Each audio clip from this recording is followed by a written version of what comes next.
ismaqal iyo daawasho wanaagsan saaxiibayaal waa 21 bishii saddexaad sanadka 2020 qodobada ugu doorkaroon warka janaalka waxaa kamid ah xildhibaanada iyo wasiirada beelaha hawiye oo kulan xasaasiya ku yeeshay magaalada Muqdisho kadib amarkii dawladda Soomaaliya Kenya oo qaad geysay magaalada Kismaayo nin Soomaaliya oo ku dhacay cudurka coronavirus oo ka sheekeynaya habka cudurka uu ugu dhacay iyo sida uu la tacaalaya xubnihii dawladda federaalka ee ka qayb galay shirkii Garowe oo ka hor yimid qodobo ka soo baxay shirkaasi xukuumadda Soomaaliya oo shaaca ka qaaday dhibaatooyin dhaqaale oo laga dhaxlay coronavirus maamulka Jubbaland oo dagaal ku dhawaaqay iyo dhaqdhaqaaqi ciidan oo ka socda Jubbada Dhexe sidoo kale waxaan idiin soo gudbin doonaa wararkii ugu dambeeyay cudurka coronavirus ee caalamka iyo qaybaha dambe warkeena oo aad ku daawan doontaan warbixin ku saabsan dalalka ugu farxadda badan dunida sanadka 2020 oo shaaca laga qaadaya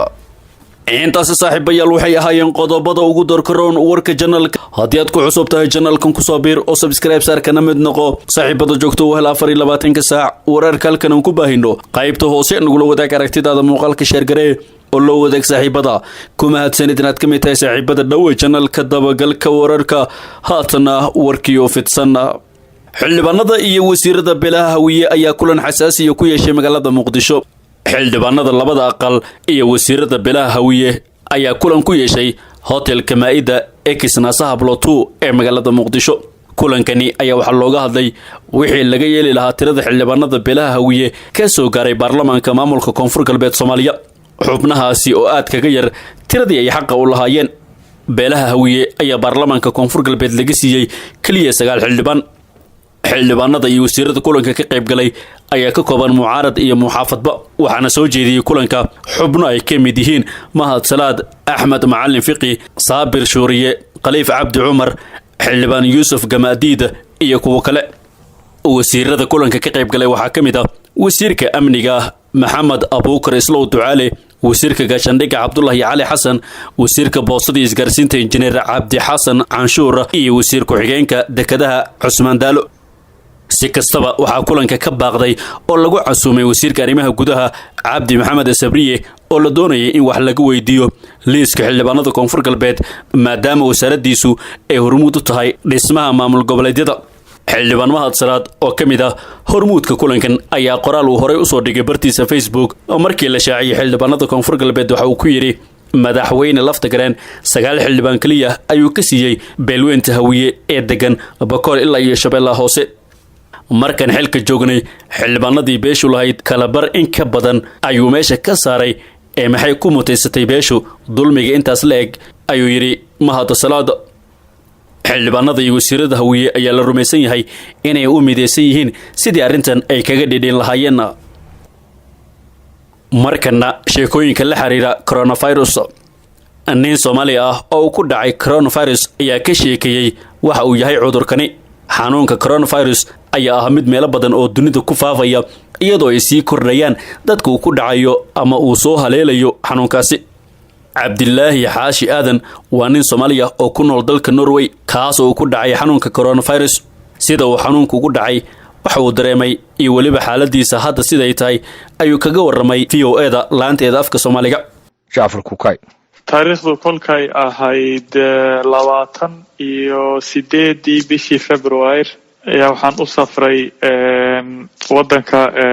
la yiraahdo Jarmalka sida caadadu tahay waxaan raacay doon soo adeeganeen iyo xaaskii gabar yar oo aan dhalay ayaan wada soconay laakiin waagi kulku bariyay shaqaan lahaa aroortii kolkaan salaas wax tukaday shaqadii waan aadi waayay waxaan dareemay xanuun jirka ah marka waxay tahay aan garan waayay xanuunku waliba waxaan la soo kacay xanuun lafaha ay xanuunay cunahana aad buu xanuunay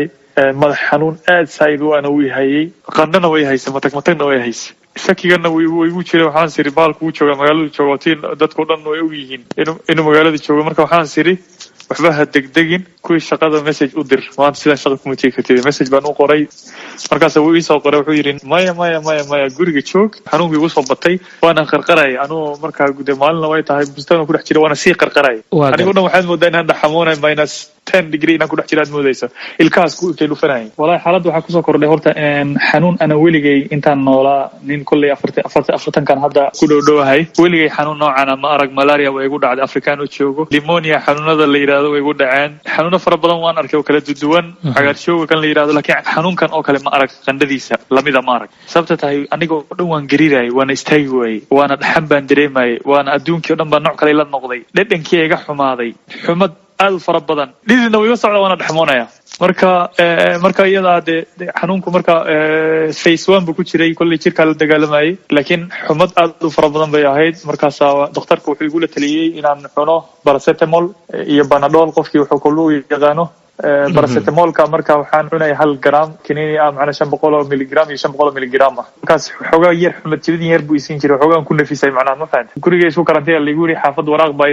laanta caafimaadka ii soo dirtay waxa lagu yiri xaaladaada waan la soconaa kama soo bixi kartid gurigaaga 14 maalmood xaaskuna uu ku dhacay kolley uu ku dhacay laakiin gabadha yarta dhakhtarku waan weydiiyey wuxuu yiri ilmaha eber ilaa 9 waxba ma yeelay ilaa 9 jir marka iyada waxba ay kamadan dareemin ilaa ay hadda iyaro duufduufa way iska ciyaaraysaa sidii ay u ciyaaraysaa bay u ciyaaraysaa waxay bay leedahay gurigan maxaad noogu xidheen oo waan bixi horta xanuunada kale uu la mid yahay kuwa malaariyada iyo haddii loo fiiriyo xanuunada hadda kale ka sheekeynaysid yaaba inta badan geeridu dadka badan ku dhintaan inkasta geeridu ilaahay keena laakiin sabab uga dhiga xanuunkana dee xanuunadaas kolley kama duwano cabsida iyo xoogaa mediaga ay dadku cabsida geliyeen dadku ma garatay xanuunada hadda Afrika ku dhaca daacunka oo kale waan la mid yahay ma garatay dadku Soomaaliyeed meel kasta ay joogaan waxaan kula talin lahaa in xanuunkan uu igu dhacay haddana waan ka soo kabsaday walillahi alhamdu wal minna haddaad xanuunka dareento inuu ku haayo xoogaa hergibeysan tahay dareento lafa inuu ku xanuun hadda wixii aan soo sheegay gurigaaga joog dadka ha ligin masaajidka xataa ha tegin dadka ha galabsanin guriga 14 maalmood ani hadda waxaan qiyaasay waxaan arkay 7 maalmood markay ii dhamaatay yaan ka soo janalka dabagalka wararka ayaad nagala socotaan saaxiibayaal dhinaca kalena Kenya qaad ay geysay magaalada Kismaayo kadib amarkii dowladda federaalka Soomaaliya ay ku mamnuucday duulimaadyada dalka dowladda Kenya ayaa adeegsatay hab kale oo qaad ay ku geysay magaalada Kismaayo sida ay sheegeen xildhibaano magaaladaasi ku sugan Kenya ayaa la sheegay in shalay deegaanada Jubbaland ay ku soo daabushay doonyo sida qaad kuwaas oo ku soo xirtay dekedda magaalada Kismaayo ee maamulka Jubbaland arrintaasi oo lagu tilmaamay mid xadgudub ku ah madax bannaanida Soomaaliya xildhibaan Siciid oo ku sugan magaalada Kismaayo ayaa mid kamid idaacadaha magaalada Muqdisho u sheegay in shalay suuqyada Kismaayo lagu iibinayay qaadka oo dowladda Soomaaliya ay joojisay diyaaradihii dalka keeni jiray sabab la xiriira cabsida xooggan ee laga qabo coronavirus xildhibaanka ayaa sheegay in doonyaha ay hore qaadka u keeni jireen Kismaayo balse ay hadda qaad ka badan kii hore ku soo daabuleen magaaladaasi dowladda Soomaaliya kama soo bixin amar ay ku mamnuucday doomaha ama si gaar ah ay ugu beegsatay qaadka sidaa darteed ma cadda in Kenya ay sharciga jabisay in kale xildhibaanka oo ka tirsan garabka Cabdirashiid Xidig ayaa dowladda Soomaaliya ugu baaqay in Kenya ay ka qaadato laabo jawaab u ah xadgudubka ay ku sameysay xuduudaha dalka iyo caafimaadka ummadda Soomaaliyeed dhinaca kalena xubnihii dowladda federaalka ee ka qayb galay shirki Garowe ayaa ka hor yimid qodobo kamid ah warmurtiyeedka laga soo saaray shirkaasi wafdigii dowladda federaalka ee dhawaan ka qayb galay shirweynihii wadatashiga Puntland ayaa soo saaray warmurtiyeed ay kaga soo horjeesteen qaar kamid ah qodobo ku jiray warmurtiyeedkii laga soo saaray shirkaasi wasiirka arrimaha dibadda Soomaaliya Axmed Ciise Cawad oo warbaahinta kula hadlay magaalada Garowe ayaa sheegay in ugu horeyn ay soo dhaweynayaan go'aankii madaxweyne Siciid Deni oo ku aqbalay tagida magaalada Muqdisho wasiir Cawad ayaa xusay in safarkaas wax weyn uu ka tari doono maadaama uu Deni kulamo la qaadan doono madaxda ugu sareysa dalka Farmaajo iyo Khayre sidoo kale waxa uu bogaadiyay qabashada shirweynaha wadatashiga Puntland oo socday muddo ku siman 3 cisho Cawad ayaa si weyn kaga hor yimid qodob ku jiray warmurtiyeedka shirkaas gaar ahaan qaybta sida gaarka afarta ugu fiiqaysay dowladda federaalka wasiirka waxa uu sidoo kale sheegay inuu ka xun yahay waxa ugu yeeray eraya xanaf leh oo warmurtiyeedkaasi ku bartilmaameedsaday maamul goboleedyada dalka oo ah wafdiga dowladda federaalka uga soo qayb galay shirka wadatashiga Puntland waxaanu war-saxaafadeedkan u qabanay inaan ku cadeyno arrimahan soo socda waxaan soo dhaweynaynaa go'aanka madaxweynaha Puntland mudane siciid cabdulaahi deni uu ku tegayo muqdisho si uu la kulmo madaxweynaha jamhuuriyadda federaalka soomaaliya mudane maxamed cabdulaahi farmaajo iyo ra'iisul wasaaraha xasan cali khayre si loo xalliyo wixii khilaaf ah oo jira. qodobka labaad, waxaan madaxweynaha Puntland ku bogaadinaynaa qabashada shirka wada tashiga. qodobka saddexaad, waxaan ammaan u soo jeedinaynaa qaybaha kala duwan ee bulshada reer Puntland sida xilkasnimada, waxgaradnimada leh ee ay shirka uga qayb qaateen. qodobka afraad, waxaan soo dhoweynaynaa go'aamadii shirka ee ku saabsanaa midnimada, amniga iyo horumarka Puntland. qodobka shanaad, waxaan diidannahay go'aamada lagu sheegay warmurtiyeedka shirka ka soo baxay qaybta ku saabsan dowladda federaalka oo aan kala tarjumin hadal soo jeedintii iyo doodihii shirka. waxaan ka xunnahay oo rabnaa halkaan inaan ka caddayno erayadii xanafta lahaa ee warmartiyeedka ku soo baxay ee loo geystay dowlad goboleedyada kale, taasoo aan qayb ka ahayn ajandihii shirka, kuna jirin hadal soo jeedintii wufuudda, kuna jirin doodihii shirka. ugu dambayntii, wafdigu wuxuu u rajaynayaa kulanka muqdisho ee madaxda federaalka iyo madaxweynaha Puntland inuu ku dhammaado isfahan, wada shaqayn iyo guul si loo gaaro danta ummadda Soomaaliyeed.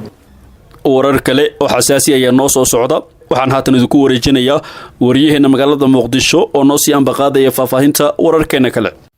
aad baad u mahadsantahay daawadayaal. markaanu sii ambaqaadno qodobada kale ee warka xukuumadda Soomaaliya ayaa sheegtay inay dhibaatooyin dhaqaale laga dhaxlay coronavirus. wasiirka ganacsiga iyo warshadaha xukuumadda Soomaaliya injineer Cabdullaahi Xali Xasan oo la hadlay warbaahinta ku hadasha afka dowladda waxa uu ka sheekeeyay dhibaatooyinka dhaqaale ee laga dhaxli karo coronavirus. wasiirka ayaa tilmaamay in dhibaatadaasi Soomaaliya ay kala siman tahay guud ahaanba caalamka oo qaatay go'aamo lagu xoojinayo duulimaadyada caalamiga in la xiro goobaha waxbarashada iyo meelaha iskugu yimaadaan bulshada oo dhaqaale laga sameyn jiray. wax soo saarka dalka waxa uu sheegay inuu hadda hagaagayo balse weli gaarin in badi dadka ay ku tiirsanaadaan. taas beddelkeedna waxa uu tilmaamay in waxyaabaha dalka dibaddiisa laga keeno aad loo isticmaalo.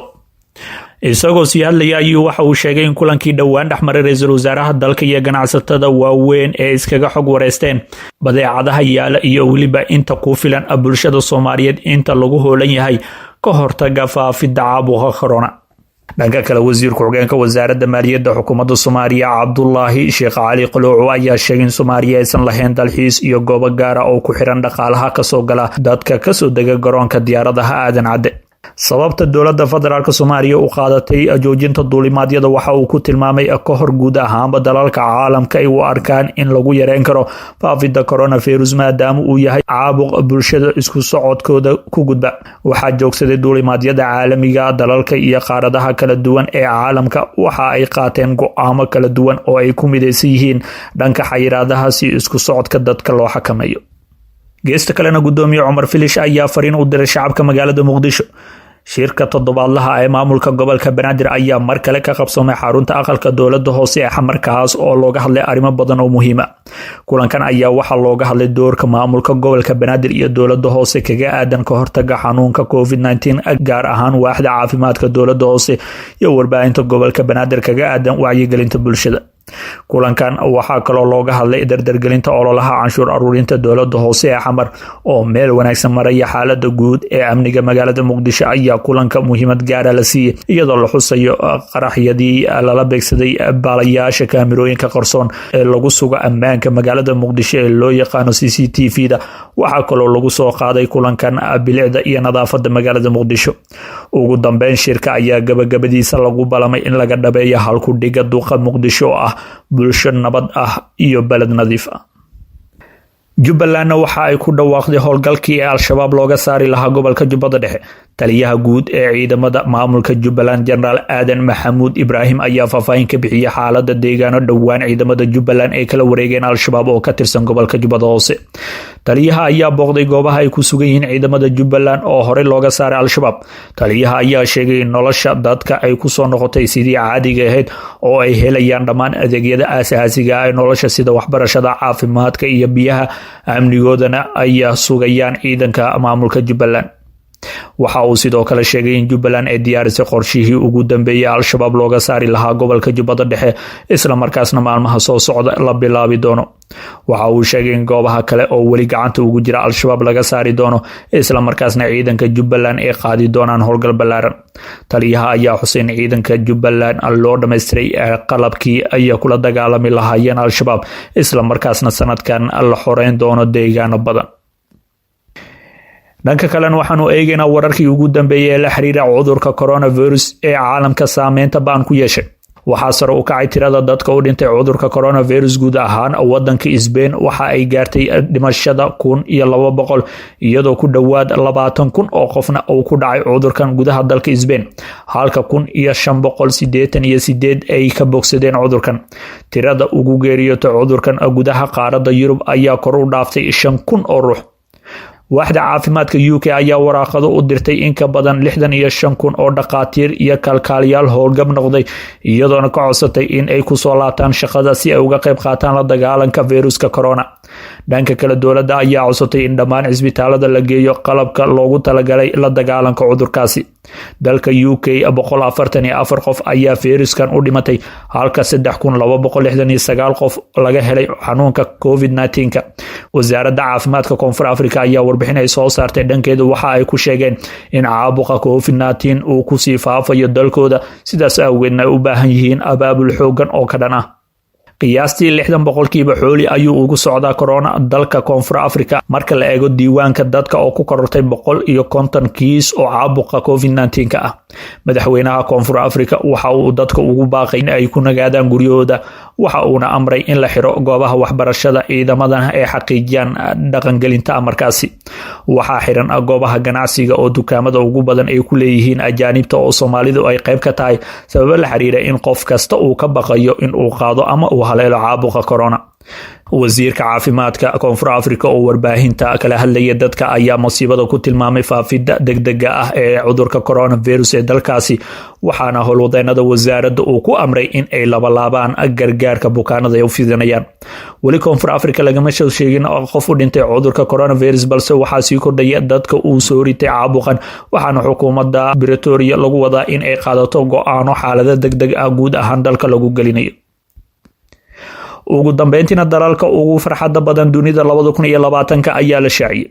dalka Finland ayaa sanadka saddexaad oo xiriir ah noqday dalka ugu farxadda badan caalamka sida lagu sheegay warbixin soo baxday.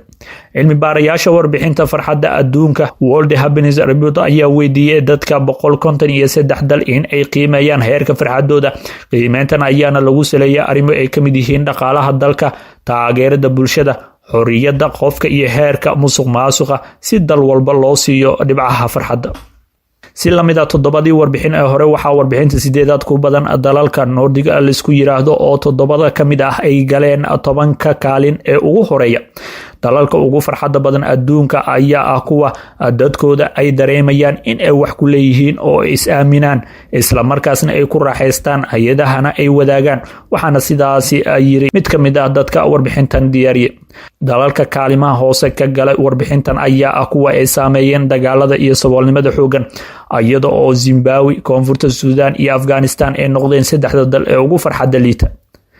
Finland ayaa waxaa ku xiga dalalka Denmark, Switzerland, Iceland iyo Norway waxaana 10 dal ee ugu farxadda badan caalamka ay kala yihiin 1 Finland, 2 Denmark, 3 Switzerland, 4 Iceland, 5 Norway, 6 Netherlands, 7 Sweden, 8 New Zealand, 9 Austria iyo waliba 10 Luxembourg.